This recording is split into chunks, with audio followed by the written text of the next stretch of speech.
మన ఇంట్లో వాస్తుకు సంబంధించిన ఏదైనా దోషం ఉంటే వ్యాధులు, సమస్యలు, ధన నష్టం, విభేదాలు మరియు వివాదాలు తరచుగా మనల్ని వేధిస్తూ ఉంటాయి.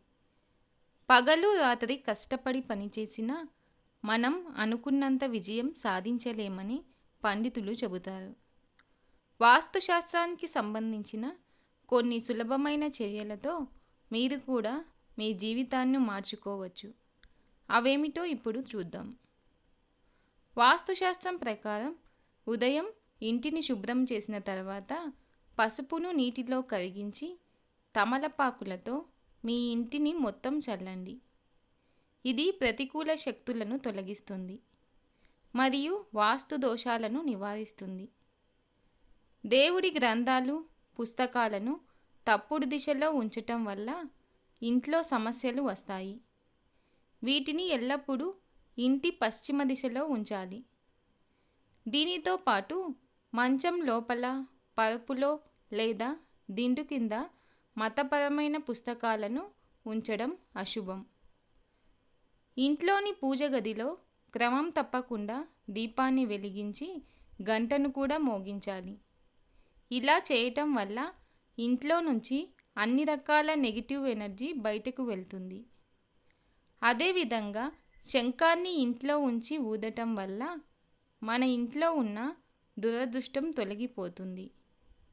పూజా మందిరంలో దేవతామూర్తులకు సమర్పించిన పూలను మరుసటి రోజు తొలగించి కొత్త పూలను దేవతలకు సమర్పించాలి.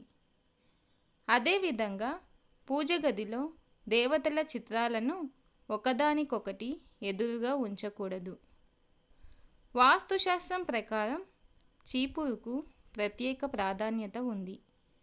ఇంటిని శుభ్రం చేయటానికి ఉంచిన చీపురును ఇంటి తలుపు దగ్గర ఎప్పుడూ ఉంచవద్దు.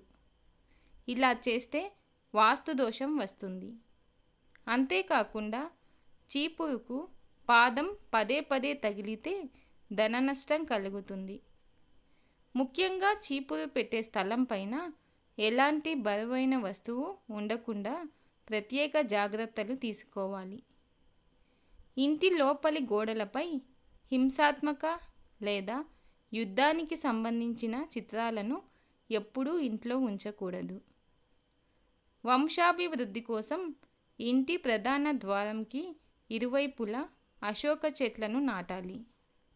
దీనితో పాటు ఇంటి ఈశాన్యంలో చెత్త పేరుకుపోకుండా లేదా భారీ వస్తువులు మరియు యంత్రాలను ఇక్కడ ఉంచవద్దు. ఇంట్లో ఎండిన పువ్వులు ఉంచకూడదు. వీలైనంత త్వరగా వాటిని ఇంటి నుండి బయటపడేయడం మంచిది. ఇంట్లో తులసి మొక్కను తప్పనిసరిగా నాటాలి. దీనితో పాటు ప్రతిరోజు సాయంత్రం తులసి మొక్క దగ్గర దీపాన్ని వెలిగించాలి.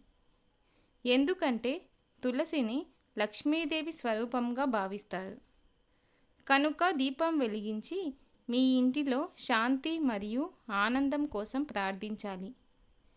ఇలా చేయటం వల్ల ఇంట్లో శాంతి నెలకొని సంపదలు వృద్ధి చెందుతాయి.